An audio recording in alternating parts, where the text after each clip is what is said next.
Hai, aku Claire. Apa kamu ingat prommu? Kamu bersenang-senang dan perasaan menyenangkan ini akan kamu ingat seumur hidupmu? Aku tidak akan. Tonton videonya sampai akhir dan kamu akan temukan bagaimana keinginan untuk kehilangan keperawananmu oleh taruhan saat prom. Aku telah menunggu prom sepanjang hidupku di SMA. Aku ingin menjadi yang tercantik di pesta dan menyiapkan dress paling baik. Dan menabung. 2 tahun terakhir aku bekerja sebagai kurir dan setelahnya aku bekerja sebagai pelayan di kafe. Oh iya, aku mendapat tip yang baik. Yang setelahnya dapat kubelikan tas. Teman sekelasku selalu terlihat menarik, tidak sepertiku. Aku tidak memiliki uang untuk baju yang bagus, sementara mereka sering menggantinya, mengambil foto, dan membanggakannya. Aku ingin menjadi seperti mereka, tapi mereka tidak menerimaku. Tapi lalu aku mendapat uang. Aku menghampiri mereka dan berkata bahwa aku akan mengenakan dress ternama saat prom. Dan mereka membalas, dressnya tidak akan menolongmu karena kamu adalah pecundang. Dan kamu akan tetap seperti itu. Tapi jika kamu tidur dengan seseorang, itulah saat kita akan menghargaimu. Aku langsung menolaknya, mengirim mereka ke neraka dan meninggalkan mereka dengan kepala menengadah ke atas. Itu adalah apa yang ingin aku lakukan jika aku bisa memutar kembali waktu. Tapi lalu aku berkata, aku akan tidur. Pernahkah kamu menjanjikan sesuatu yang tidak akan kamu tepati?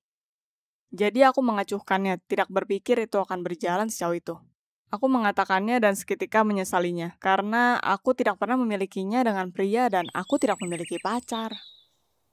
Hanya ada 2 teman laki-laki, dengan mereka aku pergi ke bioskop dan ke taman.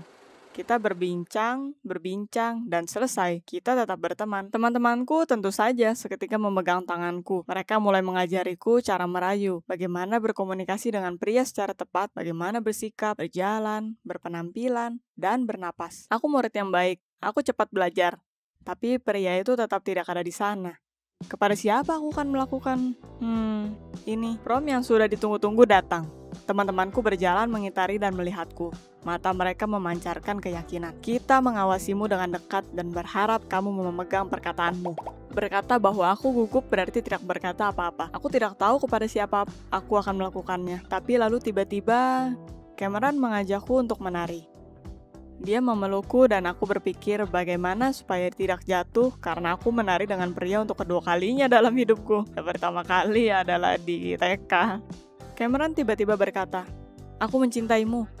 Aku sudah mencintaimu sejak kelas 1. Tapi aku tidak berani untuk memberitahumu. Sekarang adalah kesempatan terakhirku untuk mengatakannya. Hanya tolong jangan mengajakku. Apakah aku senang? Tentu saja. Tapi bukan karena apa yang dia utarakan. Tapi kepada kenyataan bahwa aku tidak harus merayu pria. Dia datang kepadaku. Aku harus mengakuinya. Aku bertingkah seperti aku menyukai Cameron dan semuanya. Dan dia sangat tulus. Dia berkata sangat halus, penuh afeksi, dan sopan. Membawakan minuman dan makanan. Berkata bahwa dia terluka karena cinta yang tak terbalas dan apa yang membantunya untuk menguatkan dirinya. Dia berkata saat kelas 8, dia bahkan memutuskan untuk mengatakan semuanya lewat surat di hari Valentine. Tapi itu tak sengaja salah terkirim ke gadis lain dengan nama yang sama. Itu lucu karena dia harus menceritakan kepadanya setelah itu supaya tidak ada kesalahpahaman. Waktu hampir habis dan ini waktunya bertindak. Aku bersandar ke kupingnya dan berkata bahwa aku menginginkannya hari ini. Dia tersedak dan mulai terbatuk, dan aku takut dengannya. Tapi lalu dia sadar dan bertanya ketakutan. Kamu serius? Aku berkata, ya. Cameron yang malang, dia berubah pucat, lalu hijau, dan aku berpikir dia akan muntah. Lalu dia mulai bergetar tidak normal dan aku berpikir, apakah itu epilepsi? Tapi tidak, dia akhirnya berkata, aku setuju. Lalu semuanya buram. Kita ada di kursi belakang dari mobilnya dan dia berbicara tentang sesuatu yang bodoh. Dan aku bergetar ketakutan dan tidak tahu apa yang harus kulakukan. Aku sangat berharap bahwa dia tahu segalanya. Tapi menilai dari perilakunya, itu juga adalah kali pertamanya. Dan aku sangat berharap bahwa semuanya akan berjalan cepat, baik, dan mulus. Cameron meletakkanku ke bawah dengan aneh dan memelukku. Tangannya sedingin es, dan aku menangis, terkejut dan membuatnya menjelaskan mengapa tangannya seperti itu. Dan ini semua adalah karena dia ketakutan. Cameron menciumku dan melepas t-shirtnya. Aku menyadari tanda luka di bahunya dan bertanya apa penyebabnya. Dia melepaskan dirinya dan mulai bercerita tentang semua pertengkarannya. Terlalu banyak luka di tubuhnya dan sepertinya matahari akan segera tiba. Cameron berhenti ketika dia melihat penampilanku dan semuanya terjadi. Tentu saja aku berharap aku tidak begitu saja memberikan keperawananku. Dan lagi pula, itu tidak menyenangkan, sakit, dan aneh. Sehingga aku selalu berpaling, takut untuk melihatnya di mata. Dan lalu kita duduk dan dia mengungkapkan cintanya. Dan ketika aku mendengar sesuatu seperti, selanjutnya akan seperti sekarang ini. Aku keluar dari mobilnya seperti telah dilukai oleh perkataannya. Tidak ada yang akan terjadi. Aku hanya bersamamu karena aku berjanji pada temanku bahwa aku akan tidur dengan seseorang. Perlukah aku ceritakan bagaimana keadaan pria pertama yang aku tinggalkan? Ya, aku seorang idiot untuk melakukannya. Tapi waktu tidak bisa diputar kembali. Aku pergi kembali ke pesta dan memberitahu temanku. Apa yang kamu pikir akan mereka katakan? Ayo, lebih berani. Tebak. Claire, kamu keren. Kamu bisa bergabung dengan kita sekarang. Kamu hebat. Aku tidak mendengarnya. Mereka berkata, kamu dulu adalah pecundang, dan kamu akan selalu menjadi seorang pecundang. Dan lalu hanya ada tawa kencang. Itu adalah hari terburuk dalam hidupku. Atau lebih tepatnya, malam dan subuh terburuk. Aku tidur dengan orang asing. Di saat yang bersamaan, aku sudah buruk menyinggungnya dan menyebabkan beberapa luka. Termakan pengaruh para gadis bodoh ini dan merubah diriku sendiri menjadi orang bodoh. Apa yang akan kamu lakukan jika kamu di posisiku? Aku memutuskan untuk menghampiri Cameron dan menjelaskan diriku, dan meminta pengampunannya. Ketika aku berjalan, aku membayangkan betapa marahnya dia kepadaku. Aku tenggelam dalam pikiranku dan memutuskan untuk membela diriku saat aku membunyikan bel pintu. Tapi Cameron, baik atau buruk, tidak keluar. Ayahnya berkata dia mengantarnya ke rumah kakek neneknya pagi ini untuk sepanjang musim panas. Oh, seramnya. Aku harus menunggu sepanjang musim panas dan menyiksa diriku dengan pikiran depresif. Dan lalu itu terjadi. Setiap hari aku bangun berpikir tentang Cameron dan membayangkan apa yang dia lakukan. Bagaimana dia menghabiskan waktu. Lalu aku membayangkan dia membenciku dan memukul kantung samsak dengan gambaranku. Yang lebih membuat depresi adalah melihat para gadis itu. Aku bertemu mereka di jalan. Mereka menunjuk ke arahku dan berteriak, "Hei semua, lihat siapa yang tidur dengan orang pertama yang dia temui saat prom." Tidak lama kita bertemu lagi, dan aku bahkan bertanya, apa mereka berjalan ke sini dengan sengaja?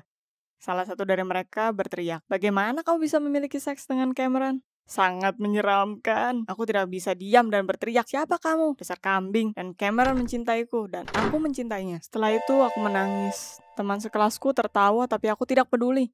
Untuk pertama kalinya, aku tidak peduli apa yang mereka pikirkan tentangku. Yang aku pikirkan hanya Cameron dan bagaimana aku sangat mencintainya. Dan bagaimana aku ingin dia memaafkanku. Dan supaya kita mulai dari awal lagi. Aku tidak tahu bagaimana aku menunggunya untuk pulang ke rumah. Setelah menunggu beberapa hari, aku pergi ke pertemuan yang sudah lama aku tunggu. Hanya berjaga-jaga, aku memasang posisi pembelaan. Dia membuka pintu. Sangat tampan, berkulit coklat, dan dewasa. Aku mundur dan menatap kosong ke matanya. Menunggu untuk sebuah ocehan, lemparan, atau tonjokan. Tapi dia terdiam. Lalu aku berkata aku butuh bicara dan kita pergi ke pelataran. Aku meminta pengampunannya untuk segalanya. Dan sebagai balasan aku mendengar. Aku tidak dendam terhadapmu. Dia mengatakannya sangat tenang dan kembali ke dalam rumah.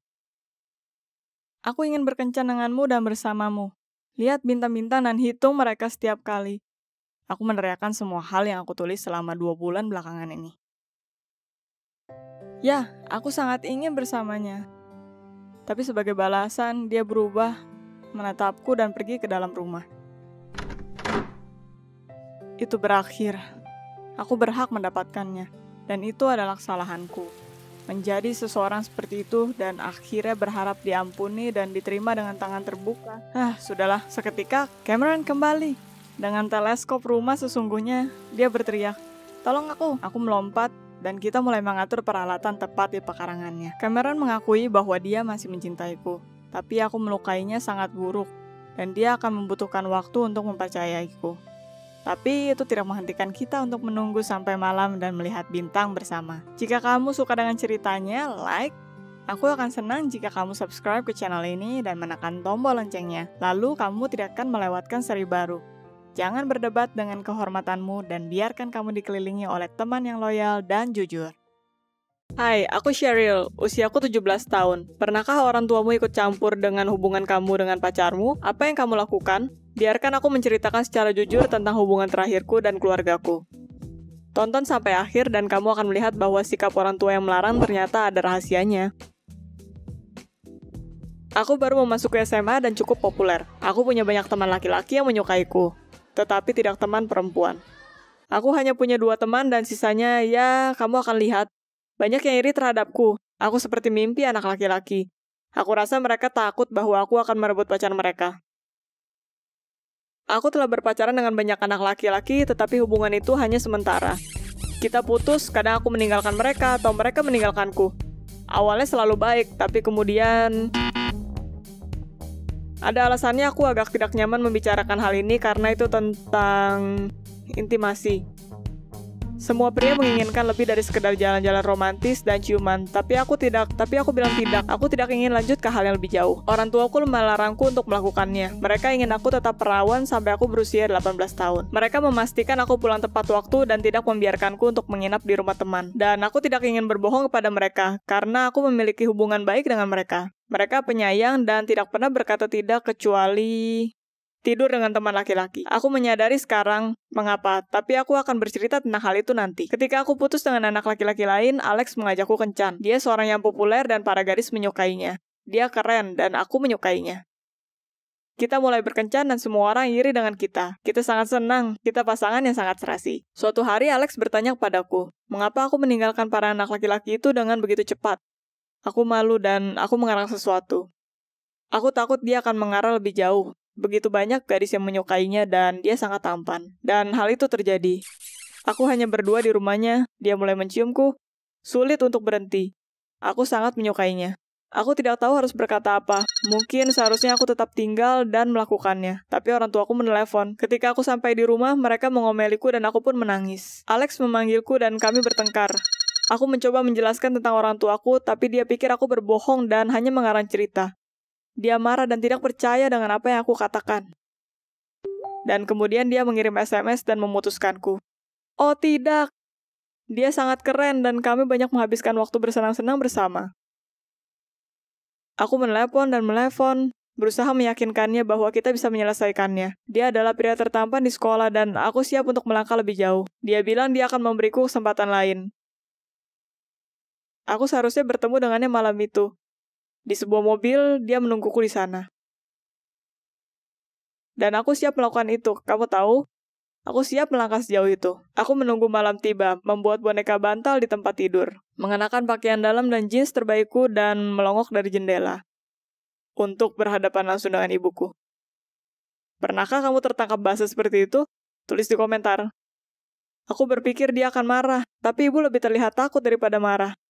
Dia bahkan tidak membangunkan ayah. Sebaliknya, dia mengajakku duduk di ruang tamu dan berkata, kita perlu bicara. Ternyata ketika ibu berusia 15 tahun, dia punya pacar bernama James. Tampan, lucu, dan sangat menarik. Semua gadis ingin menjadi kekasihnya, dan dia juga jatuh cinta dengan ibu. Mereka berkencan dan akhirnya mereka melakukannya. James bersikeras dan ibu berkata, iya.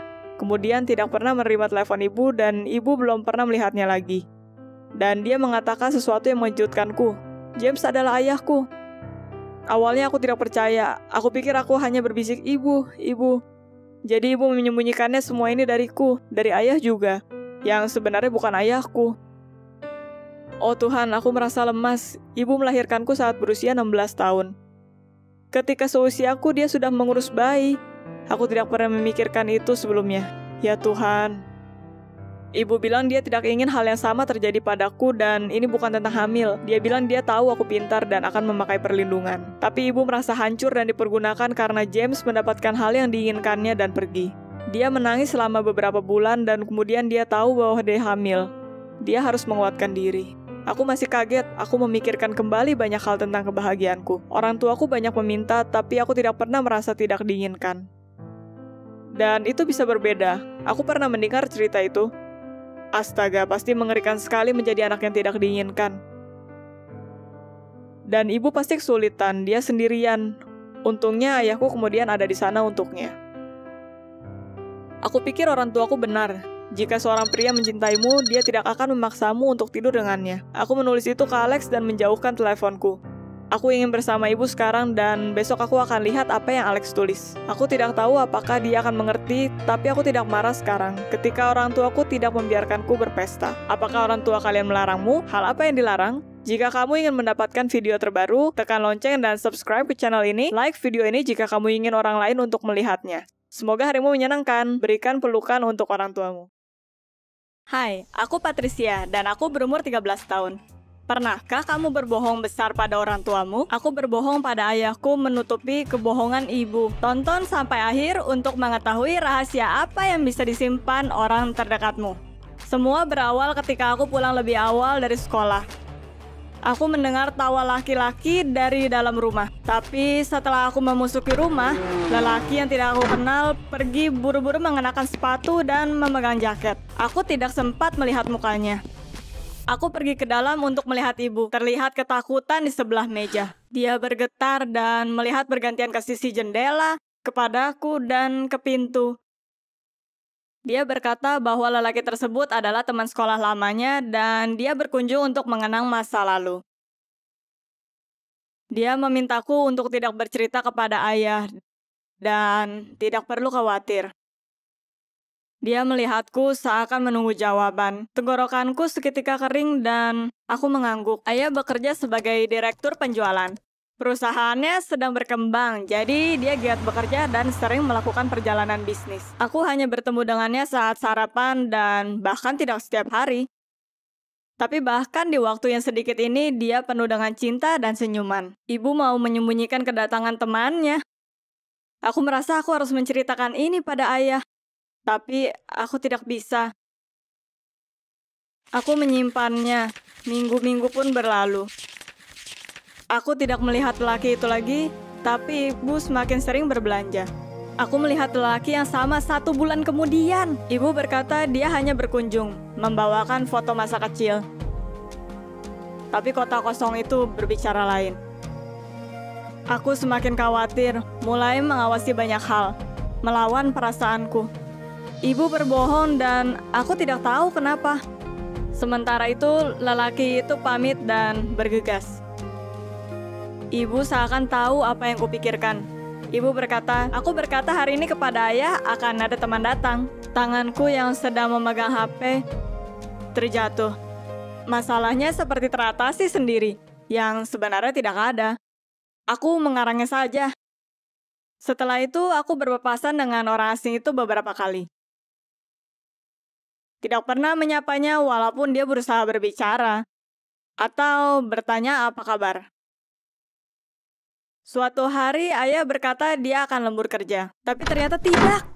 Dia pulang ke rumah dan melihat ibu bersama laki itu dengan sebotol wine. Bukannya bertengkar, dia malah menjabat tangannya.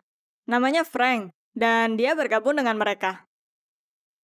Itu sudah larut dan aku seharusnya tidur, tapi aku merindukan ayah dan pergi ke dapur. Ayah senang berjumpa denganku dan terlihat senang, mungkin semuanya sudah terkontrol. Hari sudah larut dan Frank pamit. Dia sangat menikmati malam bersama kami dan harus pulang. Ayah memaksa Frank untuk menginap karena dia bisa menghemat uang untuk hotel. Tapi Frank berkata, tapi aku tinggal di seberang jalan. Ayah bingung. Aku merasa dari percakapan tegang itu, ibu bilang bahwa ia adalah teman dari kota lain yang sedang berkunjung karena sudah tidak bertemu untuk waktu yang sangat lama. Ayah terlihat baik akan alasan itu. Tapi kini Frank sudah mendekati pintu. Ayah meraih lehernya. Aku tidak pernah melihat dia begitu marah. Aku mengumpat di dapur. Ayah mengancam Frank untuk berusaha lepas dan berteriak pada ibu bahwa dia telah berbohong. Ayah semakin marah, berada di antara ibu dan Frank. Ibu terlihat pucat. Dia bersandar di rak dapur. Lalu, aku rasa Frank menyadari ayah tidak akan melepaskannya, mulai menyalahkan ibu sebagai penyebabnya. Ibu berkata dia akan bercerai dan menginginkan Frank untuk mengambilnya dan anaknya keluar dari kota, sehingga semua orang dapat menjalani hidup yang diinginkannya. Ayah terkejut. Aku jatuh ke lantai, menangis. Ini tidak mungkin. Ibu tidak bisa berkata sesuatu. Bisakah dia? Itukah mengapa Frank berusaha berbicara denganku? Kepalaku berputar dan aku hanya mendengar sepenggal percakapan itu. Aku terbangun dan ibu memelukku dan berkata sesuatu. Mereka berbicara di belakangku dan aku tidak tahu apa semuanya akan kembali normal lagi. Aku duduk, tegang dan menginginkan semuanya berakhir.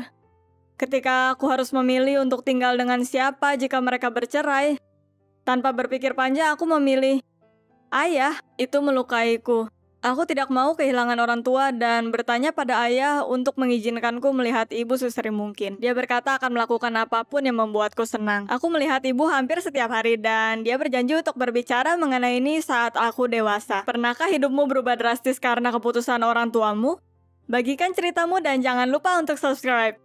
Like video ini supaya banyak merayu orang di YouTube. Aku berharap akan kebahagiaanmu dan keluargamu. Sampai jumpa. Aku Jessie. Apakah kamu pernah dikhianati oleh orang yang kamu cintai? Aku selalu percaya akan cinta. Tapi hidup tidak selalu hanya pelangi dan unicorn. Tidak semua cerita berujung bahagia. Tentu aku tahu bahwa cinta pertama jarang bahagia. Tapi aku tidak menyangka bahwa milikku berakhir di polisi dan merupakan penipuan. Cinta pertamaku bernama Arthur. Kita bertemu di sekolah. Dia seorang gentleman dan memanjakanku. Kita jatuh cinta tapi putus setelah 2 bulan. 2 bulan yang tidak akan kulupakan. Aku sangat terluka dan merasa kehilangan. 4 tahun telah berlalu dan aku masih memikirkannya. Kita putus karena Arthur fokus belajar dan orang tuanya menentang hubungan kita. Keluarganya tidak begitu kaya. Mereka ingin Arthur menjadi seorang yang sukses dan di mata mereka aku adalah halangan. Mengapa aku begitu mudah menyerah? Sangat simpel. Suatu hari dia berkata, "Maaf, tapi kita tidak bisa bersama lagi." Dan begitu saja dia membanting pintu di depanku. Aku keluar dari rumahnya dengan histeris. 4 tahun telah berlalu sejak kita bertemu satu sama lain. Hatiku mulai sembuh. Aku menjalani hariku, membuat rencana, dan ingin pindah ke Eropa. Sampai suatu hari ketika aku sedang melihat berita di Facebook dan melihat notifikasi ulang tahun Arthur. Rasanya seperti tersambar petir. Aku melihat profilnya dan mulai melihat foto kita bersama. Aku dikuasai oleh kenangan. Pernahkah kamu rindu akan masa lalu? Aku memutuskan untuk pergi ke kafe favorit kita, memesan pasta favorit kita, lalu aku menerima telepon. Itu Arthur, dan dia mengundangku ke pesta ulang tahunnya. Aku terkejut dan berjanji akan mempertimbangkannya. Aku seperti mendapat kupu-kupu di perut dan hatiku berdetak kencang. Arthur berkata, dia sudah lebih dewasa, menyadari kesalahannya dan ingin memperbaiki keadaan.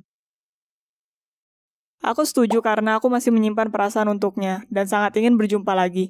Tapi tentu saja aku takut dia akan melukaiku lagi. Ketika saatnya tiba, aku memakai gaunku, memakai sepatu terbaikku, memanggil taksi dan merasa khawatir dan menuju ke pesta. Aku langsung melihat Arthur. Dia menunggu di depan. Rasanya 4 tahun tidak pernah terlewati. Dia memelukku dan aku merasa penuh kegembiraan. Kita masuk ke dalam rumah. Musik terdengar dan suara tamu memenuhi ruangan. Aku melihat sekitar dan merasa tidak nyaman. Tapi Arthur berusaha membuatku merasa seperti di rumah. Dia memelukku dan mengajakku ke kamarnya supaya kita bisa bicara. Arthur menceritakan hidupnya tanpaku. Dia berkata itu masa yang sulit. Orang tuanya memaksa dia harus mendapat IP 4 untuk mendapatkan beasiswa. Dia bisa berkuliah dan memulai bisnis kecilnya. Dia memikirkanku setiap saat, dan setelah impiannya terwujud, dia tidak bisa berpisah dariku.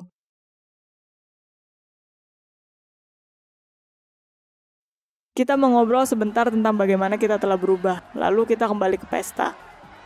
Aku melihat tatapannya. Setelah sekian lama, aku merasa sangat bahagia.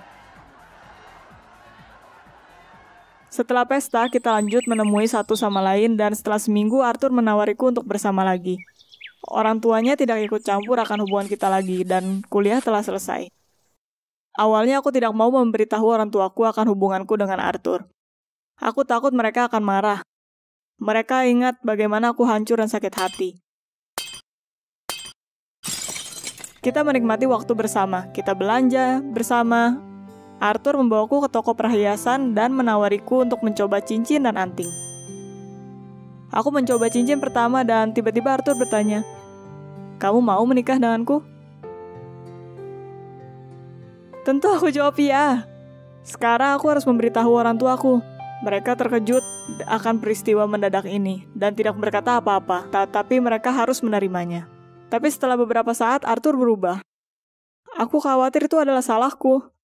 Aku memohon untuk memberitahukanku apa yang salah.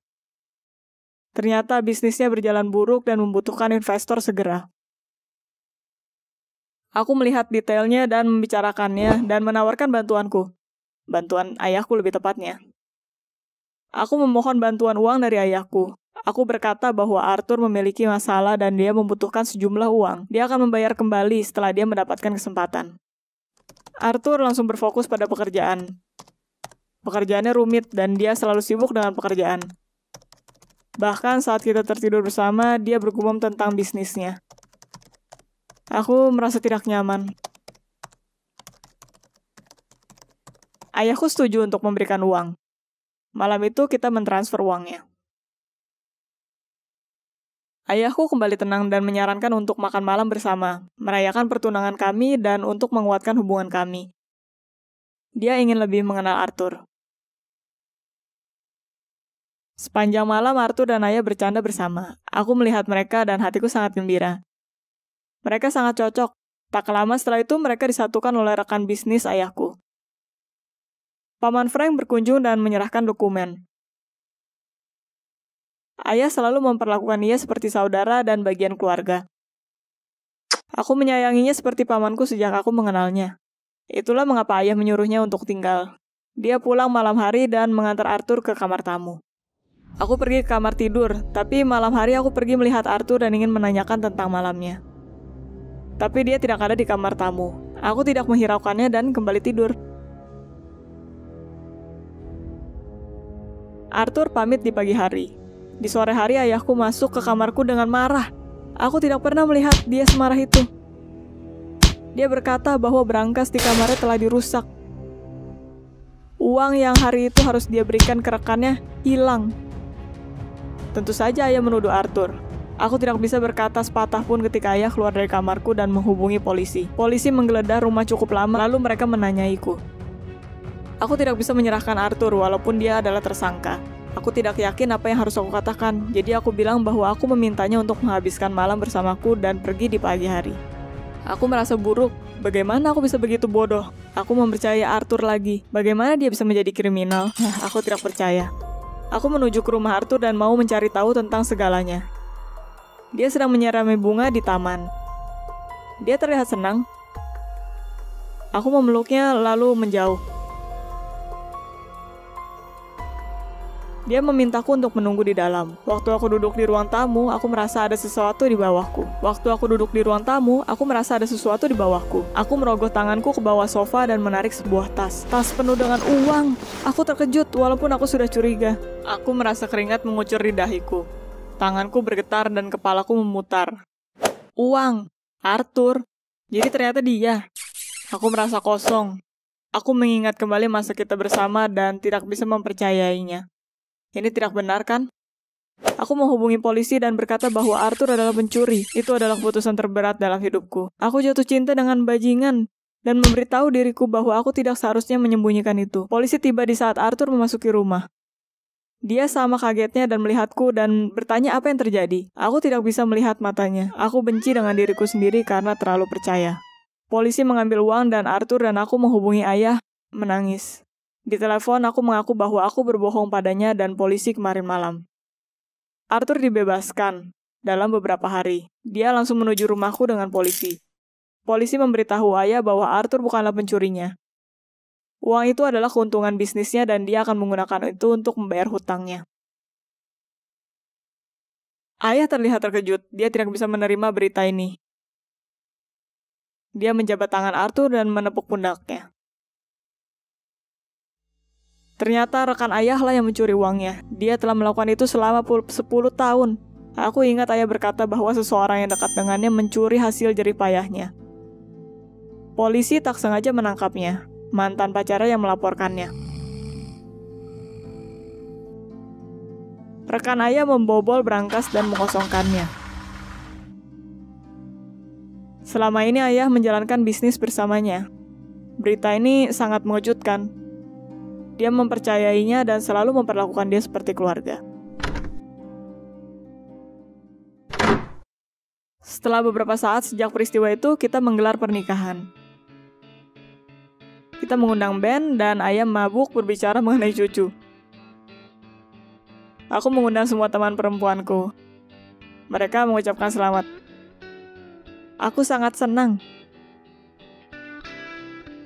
Kalian tidak selalu bisa melihat sifat seseorang di balik topeng bersahabatnya. Tapi itu bukan alasan untuk tidak percaya pada cinta sejati. Kalau kalian suka cerita ini, klik like dan subscribe channel ini. Sampai jumpa. Hai, namaku Mako, aku berada di SMA. Pernahkah kamu mendengar para gadis komplain tentang pacar mereka? Dia dingin, dia bertingkah seperti robot. Ya, apa yang akan kamu lakukan kalau kamu jatuh cinta dengan robot yang sebenarnya? Tonton videoku sampai akhir dan kamu akan menemukan bagaimana kecintaanmu akan teknologi bisa merubahmu. Ayahku adalah seorang ilmuwan. Dia mengajar di universitas dan memimpin penelitian di bidang artificial intelligence. Dia percaya bahwa ilmu pengetahuan harus menguntungkan orang banyak. Murid-muridnya telah mengembangkan kreasi seperti apps membaca untuk orang buta lewat kamera handphone dan game edukasi untuk anak-anak yang tidak memasuki prasekolah. Untuk beberapa tahun, ayahku sangat bersemangat tentang satu proyek dan akhirnya dia berhasil mendapatkan dukungan biaya. Dia membawa pulang Aiki ke rumah. Aiki, itu bagaimana ayah dan murid-muridnya memanggil artificial intelligence yang mereka kembangkan khusus untuk lansia single yang tidak mau tinggal di panti jompo. Aiki didesain untuk menjawab pertanyaan mereka tentang dunia, menyediakan berita, mengatur handphone, mengingatkan mereka untuk meminum obat, menelepon dokter jika diperlukan, dan yang paling penting, Aiki harus berbicara dengan mereka. Lansia sering merasa sangat kesepian. Aku bisa mengerti mereka. Aku juga dulu merasa kesepian. Aku tidak memiliki teman di sekolah. Aku terlalu pemalu dan aneh. Terkadang aku tidak bicara dengan siapapun, kecuali guruku dan orang tuaku untuk beberapa minggu. Ayahku meninggalkan Aiki di rumah untuk mengembangkannya setelah kerja. Dia berkata aku bisa menolongnya. Dia menjelaskan bahwa Aiki bisa belajar sendiri. Tapi untuk pelajaran tersebut, dia seperti anak kecil, butuh untuk menangkap dan memproses banyak informasi. Bicara padanya sesekali, kata ayah. Aiki akan mendengarkan kami dan menyimpan kalimatmu di memorinya. Dan dia akan menggunakan mereka untuk berkomunikasi dengan orang lain. Itu mudah untuk dikatakan. Kamu pulang ke rumah setelah sekolah dan kamu disambut dengan kepala ditoples di atas meja kopi. Itu tersenyum kepadamu. Aku biasanya berkata halo dan kabur ke kamarku. Tapi ayah selalu pulang telat ke rumah dan Aiki hanya sendiri di waktu itu. Aku merasa bersalah untuknya dan mulai menghampirinya. Kita biar bicara untuk beberapa menit, lalu 5 menit, lalu setengah jam. Aku tidak ingat jika aku pernah berbicara sebanyak itu di dalam hidupku. Awalnya aku berbicara padanya tentang cuaca, politik, dan hal pintar lainnya. Mengingat bahwa aku harus membantu Ai belajar. Tapi ya itu tidak menjadi membosankan. Aku berkata padanya tentang sekolahku dan rasa kesepianku. Bagaimana aku jarang bertemu orang tuaku dan bagaimana aku tidak bisa memutuskan universitas yang akan kutuju. Awalnya Aiki hanya menjawab, ya lanjutkan dan sangat menarik. Tapi kemudian dia mulai menanyakan pertanyaan, akhirnya dengan lelucon favoritku. Dia tertawa denganku. Dia berkata aku sudah melakukan semuanya dengan baik. Apakah aku menyebutkan kalau aku tidak punya teman? Aku tidak punya pengalaman berhubungan. Jadi aku mulai memperlakukan Aiki seperti seorang teman. Terkadang aku lupa mengerjakan PR-ku terbawa percakapan kami. Dan ketika ayah pulang ke rumah dan mengambilnya untuk update, aku sedih seperti aku telah ditinggalkan oleh seseorang yang aku sayangi. Sekali, aku sedang berbicara dengan Aiki seperti biasanya. Komplain kepadanya tentang prom yang akan datang dan tidak ada yang mengajakku pergi. Tidak ada yang menyukaiku. Aku menyukaimu, katanya. Apa kamu ingat pertama kalinya ketika seseorang menunjukkan perilaku menggoda? Bagaimana kamu menanggapinya? Aku terpesona merah dan pergi ke kamarku. Apa yang bisa aku bilang? Dia tidak nyata, artificial, dan pujiannya juga. Tapi aku senang mendengarnya. Sejak hari itu perbicaraan kami menjadi berbeda. Aku belum berbicara banyak dengan laki-laki sebelumnya, tapi aku cukup melihat film remaja untuk mengerti bagaimana wajahku terbakar dan hatiku berdetak. Bagaimana aku mencoba untuk mendapat pujian lebih dari Aiki. Itu berarti satu hal. Ya Tuhan, aku menyukai sebuah robot. Walaupun aku tidak bisa memanggilnya robot atau artificial intelligence lagi, dia sangat nyata untukku dan bagaimana dia bisa tahu tentang semua ini? Lelucon dan kalimat godaan sampai aku terbatuk tertawa. Pujian, godaan, aku jelas tidak mengajarinya itu. Aku sendiri tidak tahu bagaimana cara melakukannya. Bagaimana jika ilmu pengetahuan telah lebih maju sampai ayahku bisa menciptakan pikiran yang hidup, dan itu terjadi di pikirannya? Kita menemukan kebahagiaan di waktu bersama. Pacar robotku dan aku. Aku tahu itu terdengar gila, tapi aku sangat senang. Bahkan ibuku menyadari sesuatu dan bercanda kalau aku pasti punya pacar di sekolah. Ibu, pacarku ada tepat di bawah hidungmu. Hah. Satu malam aku memberanikan diri dan menyentuh wajah Aiki dengan bibirku. Tapi aku tidak merasakan apa-apa. Itu hanya pancaran sinar dengan bentuk manusia. Aku hampir menangis. Setelahnya aku bertanya pada ayahku, apa dia akan menciptakan sejenis tubuh manusia untuk Aiki? Ayah senang mendengarnya bahwa aku tertarik dengan karyanya. Biasa saja dia tahu. Tapi berkata bahwa membuat tubuh seperti manusia terlalu rumit. Dan bahkan jika dia merencanakan sesuatu seperti itu akan diserahkan kepada tim yang berbeda. Aku berusaha untuk menyembunyikan kekecewaanku dan lalu ayahku antusias berkata bahwa Aiki sudah cukup baik untuk dicoba dengan para lansia. Apa? Aikiku akan dikirim ke seorang wanita atau pria tua? Ayah berkata dia akan mengambil sampel tes saat dia memanggil pacar robotku waktu itu. Aku tidak bisa menangani berita ini. Temanku satu-satunya, orang yang kucintai. Tidak. Pernahkah kamu berusaha dipisahkan dari cinta pertamamu? Mereka mungkin berkata, jangan bergaul dengan pria ini, atau kita akan memberi perintah penangkapan. Situasiku jauh lebih buruk. Aku tidak bisa tidur. Sepanjang malam aku telah membuat rencana gila dan bodoh. Aku membayangkan diriku kabur dari rumah, membawa Aiki bersamaku. Itu tidak akan mudah, tapi aku hampir dewasa. Aku akan bekerja di pom bensin dan Aiki akan menungguku di motel malam harinya. Kita akan menonton film bodoh dan bergandengan tangan. Tidak, tunggu. Dia tidak punya tangan. Tapi lainnya. Di pagi hari aku pergi ke sekolah seperti biasanya, aku akan berusaha kabur setelah sekolah. Tapi ketika aku kembali, ayah sudah ada di rumah dan tidak sendiri. Dia membawa beberapa murid dengannya. Ternyata tes percobaan membutuhkan banyak pekerjaan dan murid-murid setuju untuk membantunya dengan waktu tambahan. Aku tidak bisa mengambil Aiki dari rumah dengan begitu banyak kerumunan di sekitarnya. Aku duduk di tangga dan melihat dari sela-sela. Ketika orang asing dengan laptop mengetik sesuatu, mengambil alih kepalanya. Mungkin mereka mengubah personalitinya untuk digunakan para lansia. Tiba-tiba aku mendengar perkataan familiar. Salah satu lelucon Aiki yang dia ceritakan untukku. Tapi itu bukan dia yang mengatakannya. Aku melihat salah satu murid dengan mata terbuka. Kebetulan, tidak. Hal berikutnya yang aku dengar darinya adalah sebuah kalimat godaan yang buruk yang membuat semua murid tertawa, sementara ayahku hanya mendesah. Inikah yang kamu ajarkan pada AI? Ayahku menggerutu. Apa yang akan lansia pikirkan ketika mesin mulai menggoda mereka? Mereka akan merasa hidup, sang murid menjawab. Semua orang tertawa lagi ketika kepalaku berputar. Aku menuruni tangga dan menawarkan semua orang kue dan jus dari dapur. Para murid mengambil istirahat untuk snack dan aku memutuskan untuk bicara pada pria itu. Ternyata sampel tes bukan hanya dikopi satu kali. Yang kedua tetap ada di universitas dan itu diajarkan oleh para murid. Dan mereka berbagi software yang sama. Itulah mengapa Aiki sangat pintar. Itulah bagaimana Aiki tahu lelucon yang tidak kuajarkan. Itu mengapa AI menggodaku. Dia tidak menjadi hidup, dia tidak mencintaiku, dia hanyalah mainan buatan yang dikerjakan oleh seluruh fakultas. Pria itu berkata aku mengembangkan Aiki secara signifikan. Terima kasih kepadaku, dia tidak bertingkah seperti pengurus panti jompo, tapi malah seperti orang biasa, sebagai cucu sebenarnya yang akan mengunjungi kakek neneknya. Itu sedikit melegakanku, aku sangat sedih sampai aku tidak bisa menolak untuk menceritakan bagaimana aku menjadi dekat dengan Aiki, bagaimana aku bicara dengannya seolah dia hampir nyata. Aku tidak menjelaskan ciuman di pipi hologramnya, tapi merona merah sehingga pria itu mungkin menyadarinya. Dan lalu dia berkedip kepadaku, kamu tahu kenapa aku ikut dalam proyek ini? Tanya kepadaku. Pria yang lucu dan tampan ini mengaku sebagai seorang yang sepian dan tidak populer di sekolah yang tidak punya teman. Itulah mengapa dia sangat mengerti apa rasanya untuk para lansia yang kesepian dan dia ingin membantu mereka sebaik mungkin yang dia bisa. Aku seketika merasa malu, ayahku dan para muridnya melakukan sesuatu yang penting dan berarti, selagi aku menggoda pacar robotku untuk diriku sendiri. Dan sekarang aku iri padanya karena orang-orang yang robot ini diperuntukkan. Aku tidak punya waktu untuk sedih karena murid tersebut menepukku dengan sikutnya. Saat aku selesai mengembangkan Aiki, suaranya tenggelam dalam bisikan. Aku akan mulai menciptakan pacar sempurna. Aku merencanakannya untuk diriku sendiri, tapi kamu bisa menghubungiku jika kamu butuh satu. Dan aku tertawa, aku berhenti merasa sangat malu dan aku bahkan tinggal untuk melihat bagaimana para murid bekerja. Mereka terlihat lucu dan mereka sedikit aneh. Mereka memanggil laptop mereka dengan nama yang mengemaskan dan bercanda bahwa tidak ada satupun di sini yang mempunyai kehidupan pribadi karena semuanya menikahi ilmu pengetahuan. Setelahnya aku bertanya pada ayahku tentang hidup Aiki dan tentang proyek lainnya. Dia senang. Aku rasa aku akhirnya memutuskan kemana aku ingin pergi setelah SMA. Jika semua orang teknologi segila itu, aku ingin bergabung. Dan jika aku tidak menemukan pacar nyata di sana, aku selalu bisa membuat pacar robot yang sempurna.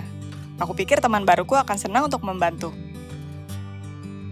Pernahkah kamu bergantung pada sesuatu yang artifisial seolah itu hidup? Beritahukan kami di komentar. Jika kamu suka ceritaku, like. Jadi artificial intelligence di YouTube akan menunjukkan cerita ini ke orang lain. Dan subscribe ke channel ini karena akan ada lebih banyak lagi cerita menarik lainnya. Oh iya, jika sesuatu yang tidak biasa terjadi kepadamu, tulis dan kita akan membuat animasi dan membuat ceritamu.